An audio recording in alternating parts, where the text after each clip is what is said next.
My name is Olivia Rutigliano, and I am your moderator for today's Crime and Punishment panel. Right here, closest to my left, we have Lan Samantha Chang, who is the author of the story collection Hunger and the novels Inheritance, All is Forgotten, and Nothing is Lost.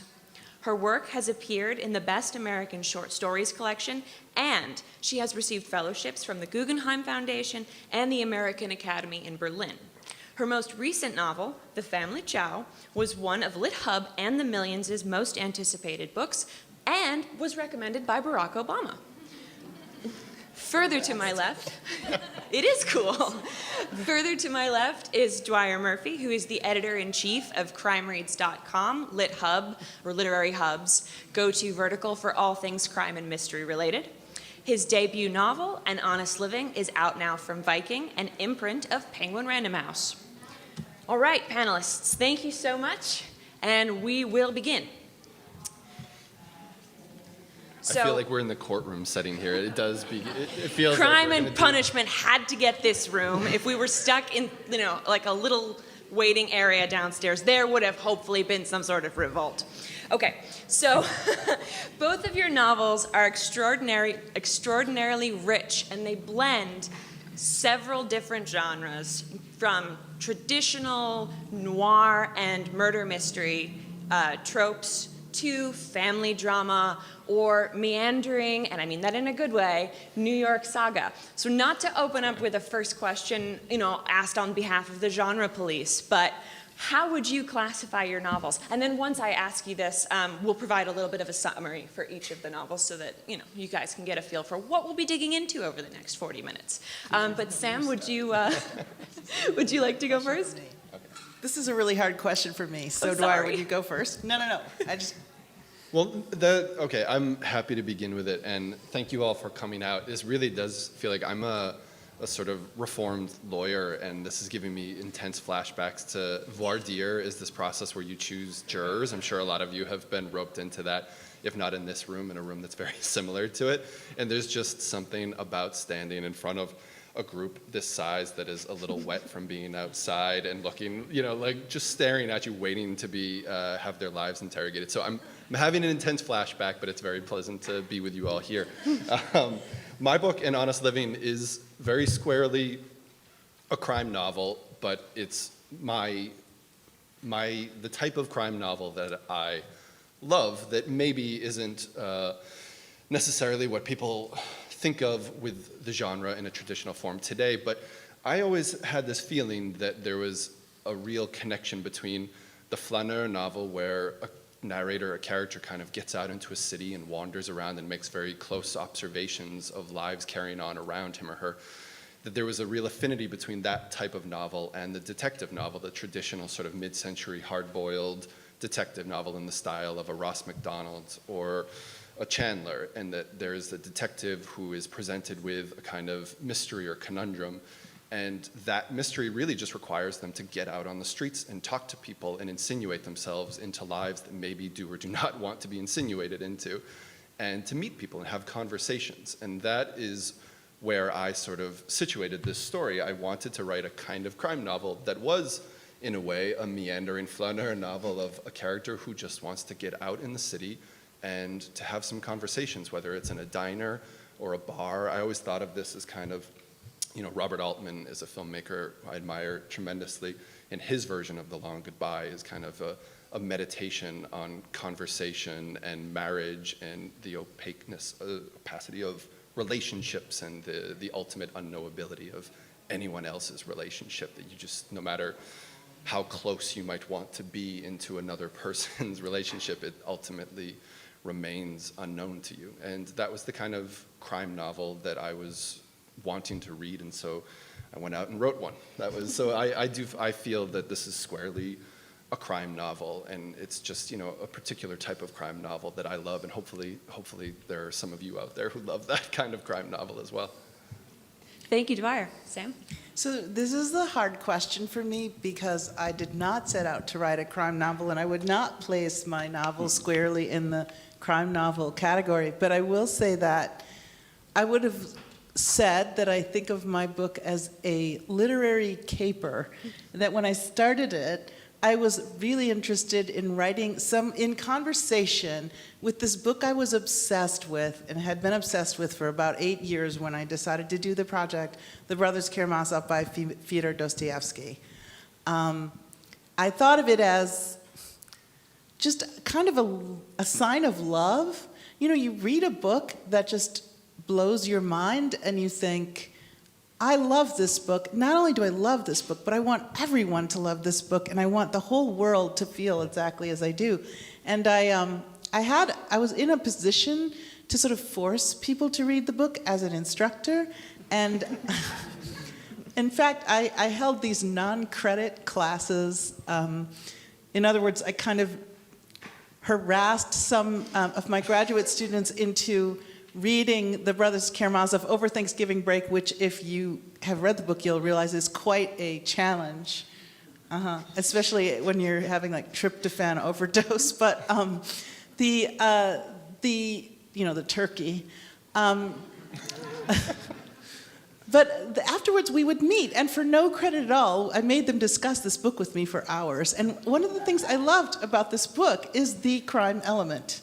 I mean, Fyodor Dostoevsky was really, I think, writing, what served as the cornerstone of the crime novel without really knowing that he was inventing a genre. So his books had all kinds of other stuff in them. And I think that what appealed to me so much about The Brothers Karamazov, it was really about brothers. It wasn't just about the fact that their father ends up mysteriously dead, and that one of them is accused, and that there's a giant courtroom drama. Dostoevsky wrote about the courtroom, not because there was already a genre, but because the Russian the courtroom rules had been revised in the mid-1860s, I think, and he was obsessed with them. He had what I think would now be a blog. It was his newsletter that he wrote obsessively, that his long-suffering second wife typed out for him, apparently. And it was all about what was going on in society at the time. And one of the things were these courtroom dramas. And if he had been here in the late 20th century, he would have been following OJ and writing about it. And he was just following these dramas. And he decided he was going to write a book that contained one. And then I decided that I wanted to write a book that was an homage to his book. He was sort of obsessed with collecting the stories of criminals too. I think that's how he spent a lot of his time in Siberia, was recording or mentally recording these stories of murder, mayhem, injustice from all his fellow soldiers. And that was, I think, where the Crime and Punishment came out of that as well. So it makes sense that a lot of people who love crime fiction, we claim Dostoevsky as one of our own. Because he is. Yeah, Don't you think absolutely. he was the first? Yeah, I do. So I came late to this party, I think. No, but it makes sense that crime stories, they sort of descend from the Greek tragedies too, right? And so inevitably they are going to be family stories, because those are some of the most intense and worst crimes that one can imagine. Definitely. A lot of parricide. Exactly. Yeah, matricide. No, I was going to say that if anyone wants to see some of our illustrious Dostoevsky coverage at CrimeReads, you should check out an article that Dwyer wrote many moons ago called "The Best One-Star Reviews of Dostoevsky's Crime and Punishment," in which someone says in an angry review of the book that they're writing on Goodreads or Amazon, in about an hour, I'm going to go throw this book into the Red Sea. And then someone else adds a few posts later, Yeah. I cannot help but envy another reader who has thrown his copy into the Red Sea. But normally the coverage of Dostoevsky we provide on CrimeReads is more glowing than that. Can I ask a question of Dwyer? Mm-hmm. So why did people hate Dostoevsky so much that they wanted to throw his book into the Hurl it into the sea? It has to be that. So I don't know if this is true or not. This is an anecdote that I think I read in the New York Times, and so I'm going to give it a glean of authority. But I believe in Indonesia, in karaoke bars, it's illegal to sing My Way, the Sinatra version of My Way, because it's considered, not for any explicit reason, but for some subconscious reason, that the bravado necessary to perform that rendition of Sinatra's My Way is too provocative to another person's soul. that it has been made illegal because so many stabbings and fights were breaking out that another person could not sit here and listen to somebody sing My Way. I'm going to bring this back to Dostoevsky. I think that maybe Dostoevsky elicits something on a subconscious level that is so intense that one either loves it and has their life changed by it, or one throws it into the Red Sea. Fascinating. I mean, I'm clearly in the life has been changed at age 40 category. But I mean, I assumed, when you said that people didn't like it, I assumed it was that the books contain so much that the contemporary crime novel does not. I mean, I wondered if people got so used to reading a really specific kind of novel, a crime novel, that they were sort of just stressed and bored and frustrated by all of the info. For example, in the Brothers Karamazov, the courtroom scene doesn't take place until about 3/4 of the way through the novel, and it's 800 pages long, and so it would make you want to use it as a weapon. I'm sure some people feel like their time has been spent poorly. But. I wondered about that because of response that has happened to my book, where people are like, "This is not a mystery," because I spend half of the book building the sort of fraught relationship in the family, as Dostoevsky did. Well, I wonder, have you had that reaction to your book? Because there is a segment of the crime fiction readership that has a certain orthodox feeling about what a crime novel should or should not be. But I think that more and more readers will allow for a sprawling epic tale or just something different. I don't know, I'm curious. I think, though, based on my writing experience, that there is a lot that, in my case, did not belong in my novel that I had to cut out when I realized the extent to which it did have a crime plot in it. So the Bildungsroman aspect of it. Like, when I drafted this, it was 500 pages long. There's a character named James.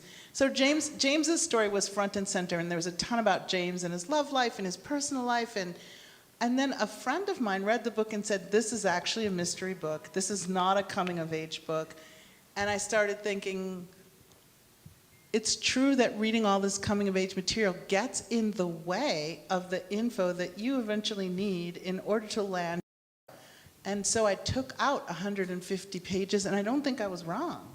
Like, I just don't think I think it bloated it. Yeah. I mean, I think it's still just slightly bloated, honestly. But so was the Brothers Karamazov. Well, I have a question for both of you.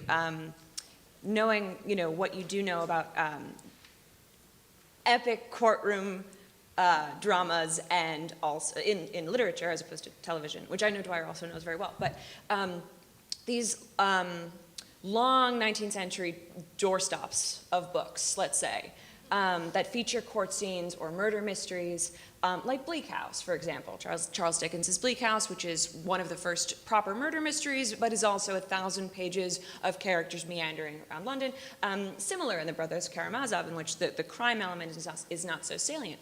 In the development of crime fiction, I wonder if there is an automatic paring down, as Sam has suggested. As soon as crime becomes its own distinct genre in the 20th century, in the sense of murder mystery, do you think that there's a way in which other aspects of the novel were sort of cut and the genre itself streamlined? But you might encounter a crime equivalent version, story version, a crime story version equivalent novel in the 19th century that just included a crime, that had it embedded in it, as opposed to presented that as the primary selling point. What do you think? Yeah, I suppose it's a matter of subgenres at that point, that the whodunit and the sort of Christie-style detective novel was so wildly popular and, formalistic. I don't mean that in a derogatory term at all. That the form is a large part of what we are responding to.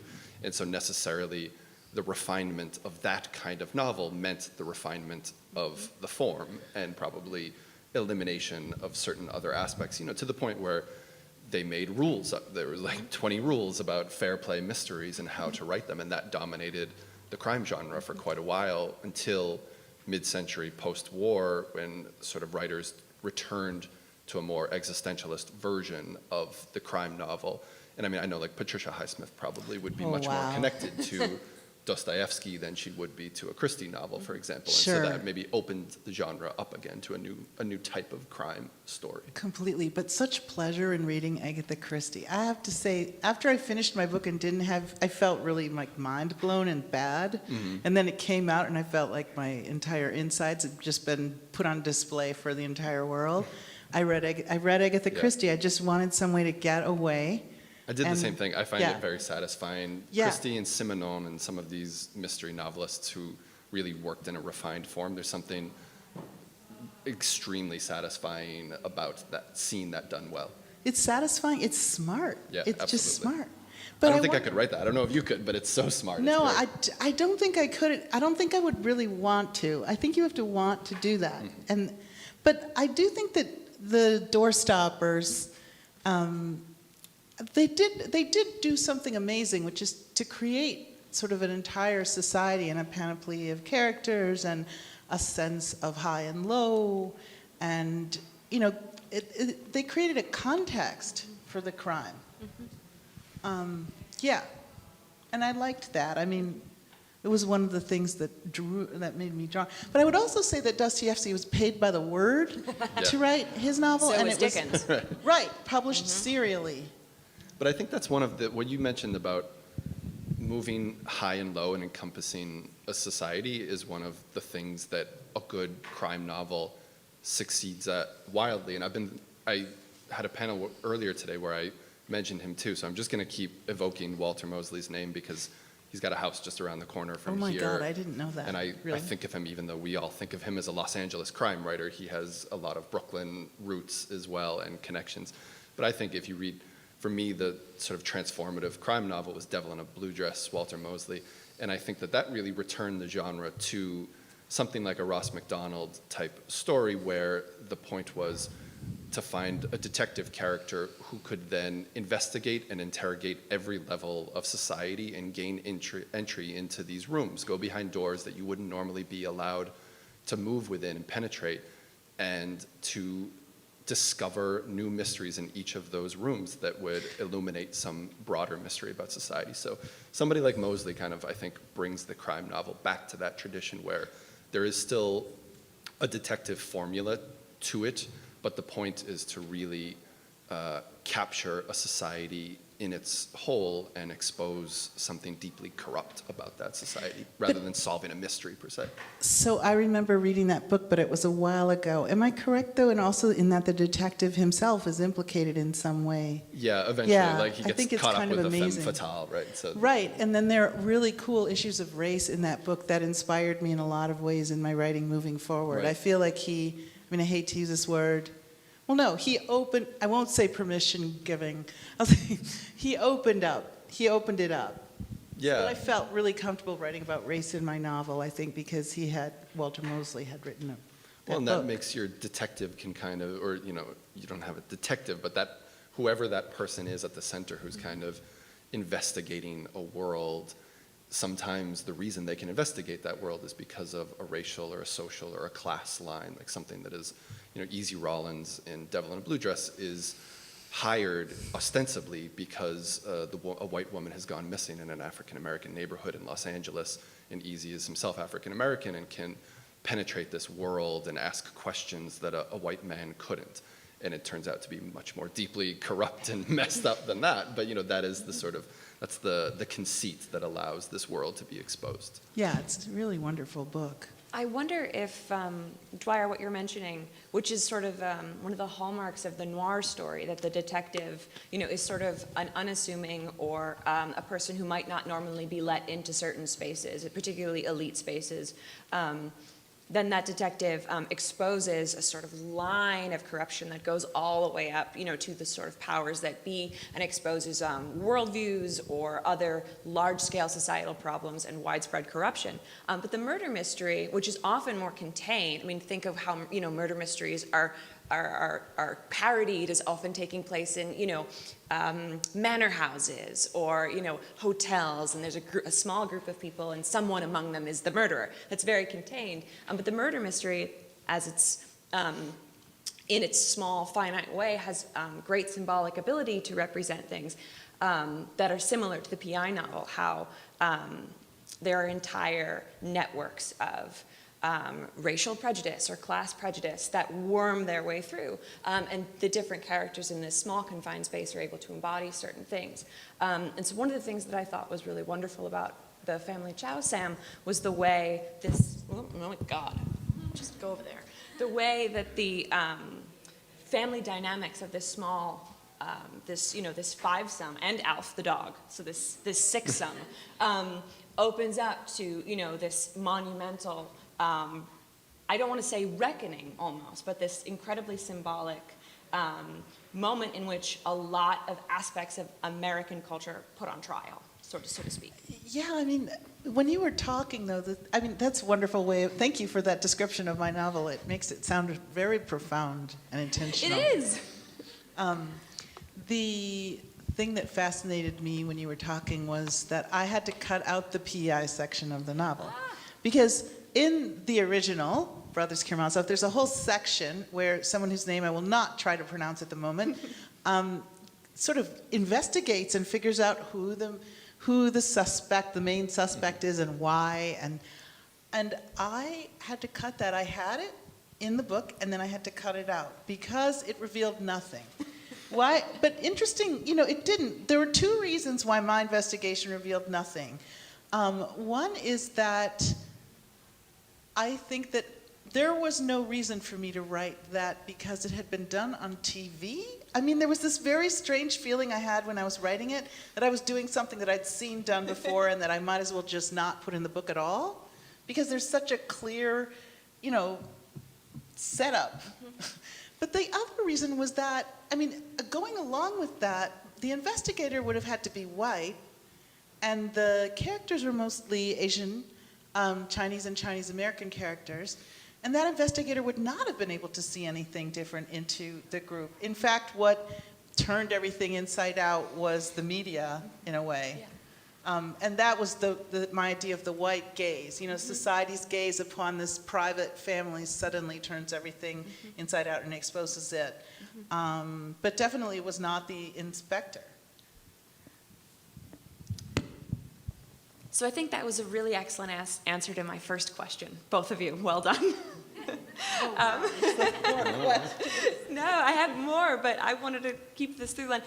A few moments ago, we were talking about context, and we were talking about Walter Mosley and Dostoevsky, and I brought up Charles Dickens, and both of these novels are fascinating for their literary allusions. Not only the novels that they that they come to provide takes on or versions of, with the Family Chao being a sort of, not a retelling, but a reimagining, perhaps, of the Brothers Karamazov, and An Honest Living being a reimagining of Roman Polanski's film Chinatown, which it is, your characters know that it is.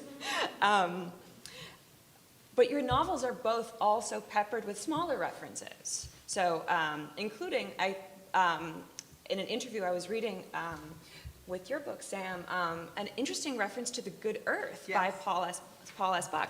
And Dwyer, your novel is teeming with references not only to Dickens and Henry James and more obscure authors of 19th century legal documents, but also many, many movies. So I was wondering, in addition to the large texts that informed the shape and scope of your projects, why was it significant to include these small references in the creating of your worlds? Well, for me, there's a very specific reason that I hope and suspect many people here will identify with, which is when I go into somebody's apartment, the first thing I want to do is go snoop on their bookshelves and see what they've got on their books there. And I just had never read a crime novel where the detective did that, who walked into a house and immediately wanted to see what was on the bookshelves. I can't think of a better way to sort of peer into somebody's soul and try to figure out something about them. So a lot of the allusions in my book are really just, a character walking into somebody else's house at a dinner party or just, a midnight meeting and immediately inspecting what's on their shelves and then, meditating on what that might mean about their interaction. That's so cool, because when I heard about your book, I just was dying to read it. Like, I instantly thought, I know I would like this for that, because it was a literary book. Yeah, we're a city full of books, and I'm sure there are other cities and places that have that feeling too. But for me, New York it's the reason I moved here after college. I wanted to come to a city full of people who cared about books and shaped their lives around them. So, I judge everybody else based on their reading, and they judge me, and I think that's fun. That's how we get to know one another, right? Do you live in Brooklyn? I lived in Brooklyn for 16 years, and I have recently abandoned the city, so I'll take Okay, I all won't ask. insults. No, it's just, there are I very forgot. specific reasons for it, having to do mostly with a child. But I lived here for 16 years and moved around to a lot of strange little apartments, most of which make their way into this novel. I lived most of it in a railroad apartment in East Williamsburg, and I knew that would become the setting of whatever novel I eventually wrote, because if you've ever lived in a railroad apartment with another person, you can see everything. It's horrible. There's no doors. It's great if you want to just put your lives on display, but I lived there with would later be my wife, and there's no doors to slam when you're having a fight, and you just want to get out. You're just staring 40 feet away at each other, like looking. And it just felt like a really nice pressure cooker environment to set a novel in. But there's all, that's my version of New York, is the railroad apartments and the stoop you would go sit on when you couldn't be inside anymore on a hot night. And I liked that feeling that, for me, my novel is set in 2005 and 2006, and there are some sort of specific reasons for that pertain to Chinatown. As Olivia mentioned, it's a reimagining in some ways of Chinatown. But it was also the last period that I felt, at least, where when I sat on my stoop in Brooklyn, mysteries presented themselves to me. People were always just walking around, and if I was willing to follow them for a little while, around the corner somebody could disappear. That was always the feeling I had of people vanishing, and I didn't know where they went, and I'd have to go try to find a payphone to see if I could track them down. Sam, do you want to address Oh, the I was going to say allusion? that the Pearl S. Buck reference there's a character named Lan in my novel, and that is the name of the long-suffering first wife of the protagonist of The Good Earth. And I put her in there for a reason, because there's like a thematic similarity. But I was going to say my novel is peppered with like mild references, literary references that are extremely contemporary, like so contemporary that some of them haven't even started yet, which is that I started putting my students' last names into the book just out of sheer, whimsy. That's cool. Yeah, so some of them are in there, like the law firm is named like Machado, Sims, and Mock, Sims, and Machado. And those are three of my students. And like there's a student named Eugen who writes in on the internet and says that you can get information about how to rescue restaurant dogs from Korea. That's a real person. And she actually did approach me with a flyer about rescuing restaurant dogs from Korea. And they all know they're in there, so it's not like bad or anything, but they're in there. I wanted to ask you a little about the courtroom and the legal aspect of it, because that's such a difficult thing to write. And as a former lawyer and a litigator, I found that I mostly just wrote around it. I don't want to appear in a courtroom again anytime soon. I have no fondness for it. But Look I find around you, Dwyer. Look I around know. you. It's so difficult because a trial, I think 19th century literature, the trials were a lot more entertaining because the rules of evidence were quite loose back then, and there was a little bit more room for that sort of Perry Mason drama of the right moment. But now a trial is not an interesting thing to sit through, and it's tough to write about. Yes, I found that out, but I didn't know it when I started the novel. If I had, I might have gotten discouraged. But I mean, sitting next to a real lawyer right now is troubling for me.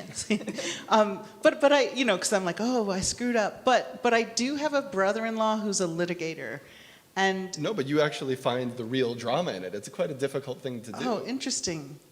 I mean, well, what happened was my brother-in-law gave me a case to read. I read the transcript, which was like 1,200 pages, of a trial he did, a pro bono trial about a murder, and realized when I was reading it that there was no way that it fit with the traditional sense of a narrative in terms of what order things are brought up. Right. Right? So that was a huge question, but I wanted to make it like a real trial because I had one of those sort of insecurities not being a lawyer, that I had to make it as much like a real trial as possible. And so I wrote my own transcript. It was super long, like 100 pages. Really? And it was cut down. Yeah, I did. I even had like colons and everything. That's great. And then I showed it to this lawyer I knew, not my brother-in-law, because I felt guilty because I know how much he gets per hour. And he was writing me these long emails helping me. So this person was retired and a writer, and so I knew she wouldn't mind, and she read it and made it really clear in the nicest way that it was nowhere near finished. Like, it was just nowhere near what it needed to be like. And ultimately what I had to do is to put the trial into the mind of another character who wants to be a writer and have her spit it out in her blog. And the blog form was actually super helpful because it has to be condensed. She was doing an assignment for a class in college that required like bullet points, short sentences, only 3-line long paragraphs, Yeah. etc. And so it had to be super condensed, and so it completely changed what it would have been. Right. Also, I did kind of the journal blog form, so you could see it sequentially, and it was like it took a lot of thought. That's a clever solution, though. In that style of reportage about a trial is a lot more interesting. In my book, the characters, there are some book collectors that are central to the story, and they are obsessed with these true crime pamphlets from the 19th century, which were essentially a legal blog covering trials in a really salacious manner. And they were very popular in the 19th century. It was probably the most popular literature there was in America, these pamphlets that were passed around. And it was just, basically a description, a grisly description of the crime, the trial, and then you could get more money as a writer if you got somebody to confess later. So they'd all try to go to the jailhouse and get the confession of, the dastardly murder of such and such. I've got some of the titles here if you want to hear them. Totally. The Last Confessions of Tom Mansfield, Who Corrupted and Murdered His Servant, Notes on the Investigation of Charles Mandel, and of the Final Killing of Luke M. Johnson. That's the flavor of these pamphlets from the 19th century. And they were made to kind of fall apart and turn to dust, but some of them have survived to today. So if anybody ever wants to read those accounts of trials, I think it's a really interesting way to get a glimpse into early America and our centuries-long obsession with true crime.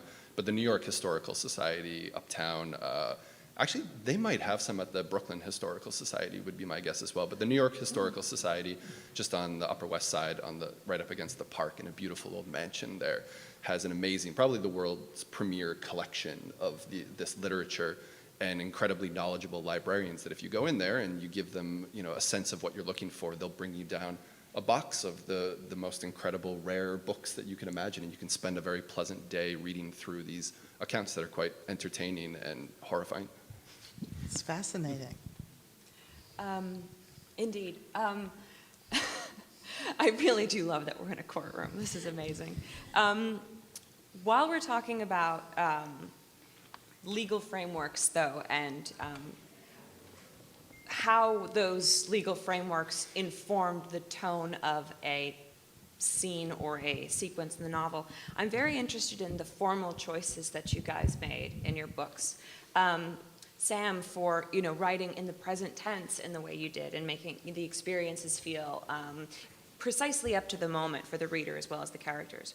And Dwyer also, and this does have like a legal lilt to it, but how your narratorial voice, which is in the first person, is possibly an avatar of you, and there are some legal reasons, not in the way you would expect, for that. And so I'm interested in, this is how I'm segueing from legal stuff to, voice and narration, but we're doing it. So Dwyer, would you like to go first? I can tell you want to go first. No, sure. No, my character essentially shares my name and background, and I enjoy talking about the ways that a lawyer can make ends meet in New York if what they want to do are kind of take on random cases around the arts and book world, and I think that's kind of a fascinating version of being a lawyer. And I mostly wanted to tap, I really like the Latin American crime fiction tradition that's sort of descended from like a modern descending from Bolaño, and the narrators tend to use either the name of the author or some version of it, and other authors come into their stories and intersect in weird ways. My favorite contemporary crime author is Santiago Gamboa from Colombia, and his narrator is Santiago Gamboa, shares his name and a former profession, and a lot of other Latin American crime novelists who I love tend to appear in his stories in strange ways and kind of come in and out. So I gave my narrator more or less my name so that he could have a little bit of that, and also because I had just a really undignified event where when I decided to leave the law, that I'd worked on a very ridiculous case where sort of two giant financial institutions were suing each other to own the color black, and we more or less did it for them, succeeded, and there was a tremendous dinner at the old 11 Madison to sort of congratulate us on owning a color, and they had presented me with a baseball bat to say I had hit it out of the park on that case. Was it black?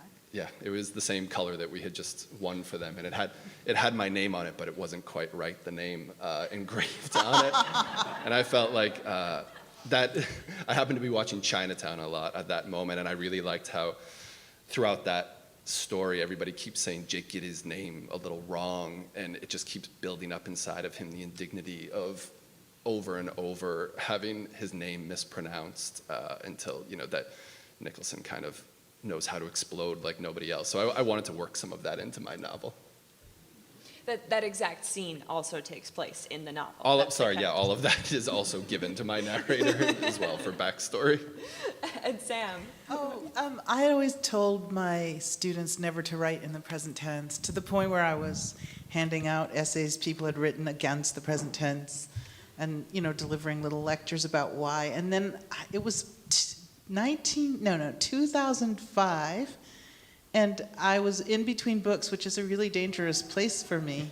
And I started writing in the present tense and realized it was super fun, that it was really, really great, and that I just wanted to write in the present tense for a long time. So I wrote 100 pages.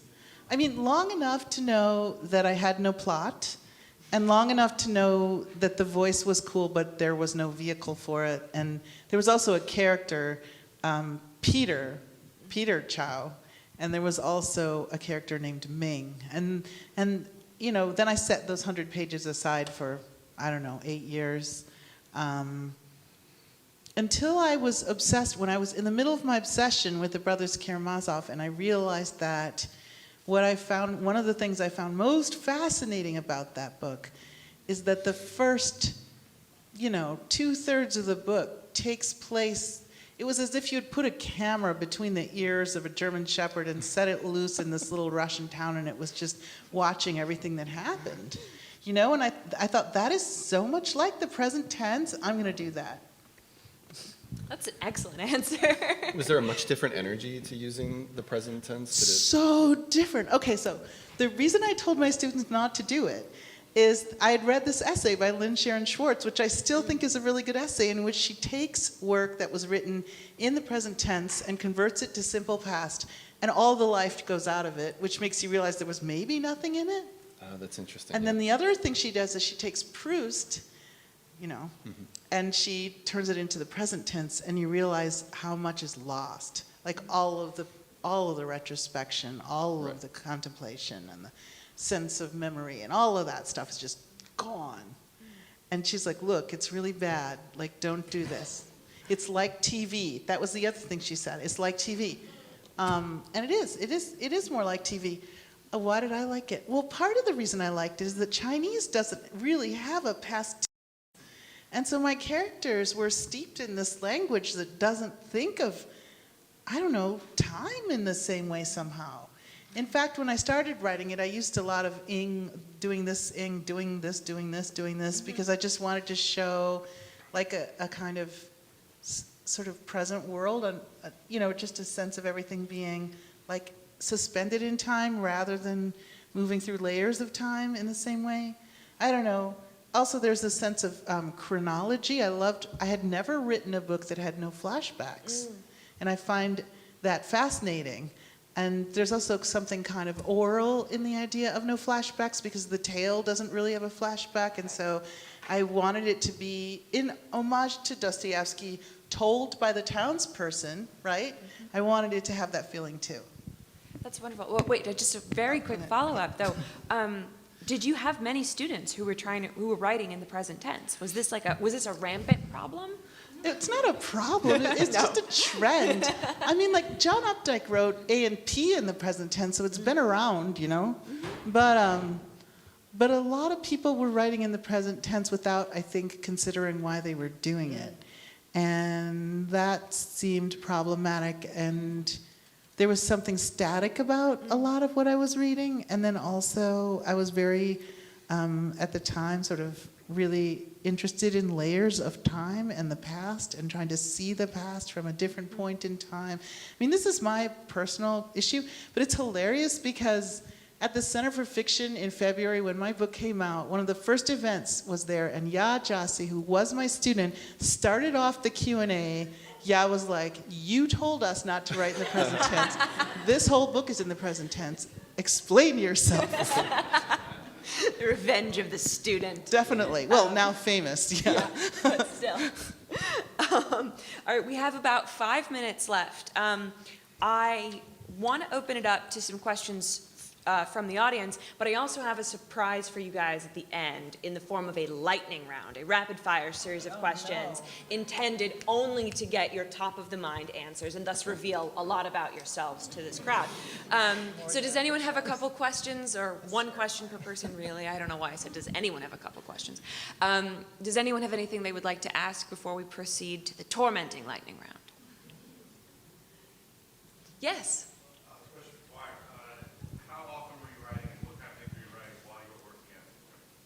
While I was doing. Sorry, yeah, the question was I writing while I was an attorney, and what was I writing? Oh, okay, thank you. While I was an attorney, I think I was trying to write an Updike novel and learning to hate myself doing it. It was miserable. For some reason, I was stuck in that mode. But I was able to kind of write in between litigation prep. I would sort of take whatever time I could, and it was probably good for discipline in that I learned to switch over into a creative writing mode when I had maybe just a half an hour in between depositions or something. I could try to get something down on paper, and I found that maybe that brought a little discipline later on. I have a question for you. Did you ever consider, so in other words, you had seriously considered not writing a detective novel? Yeah. Okay, that was my question. No, definitely. I was, because he's a lawyer, and I thought people's minds work a certain way and that it would be a natural choice, right?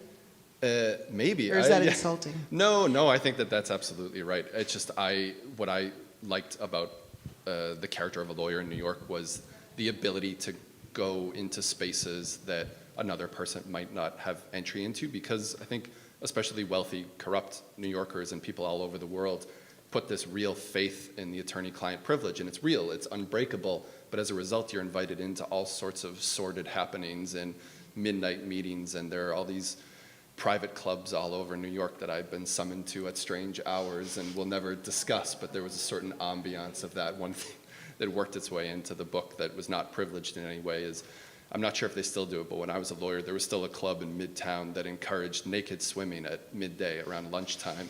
All the old Brahmins and scions of New York's fortunes would get together to swim naked, and it was just a ritual that they did together.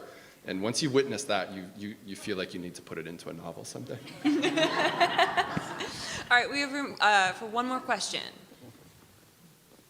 Okay, then I will take it away to the lightning round. All right, so there are some questions for you individually and some questions for the both of you. I will direct you. Sam, which Karamazov brother would you like to go to dinner with? Probably Ming. Okay. Oh, sorry, Ivan. That was my second question. Which Chao brother would you like to go No, to dinner with? that's really interesting because it would be Ivan maybe because he's so crazy, but I would probably like to go to dinner with Dago. Very cool. Dwyer, do you have okay, it's okay. Just in case you wanted to. Dwyer, You can go to one restaurant in your book. Which one is it? Jesus. One of the hand-pulled noodles places down on Bayard Street.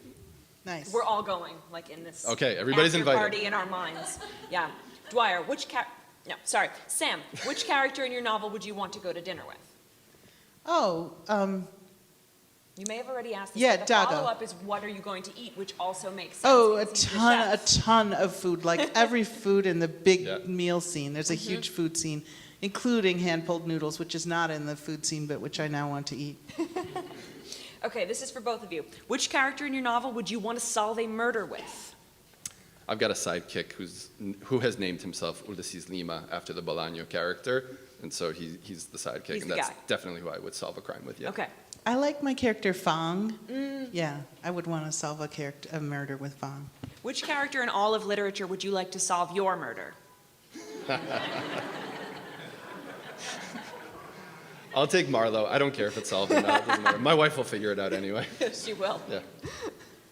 Wow, what an interesting question. Sorry. No, Poirot. That's right. It's a good answer. Yeah. I heard a whoop. Hercule Poirot. Yeah. All right, this is the last question, and it's for both of you. You're going to dinner. Would you rather find a body in the booth, but you get an opportunity to change booths, or would you rather learn that there was a body that had just been found in your booth, but you have to stay there? I'll repeat the question. You're going to dinner.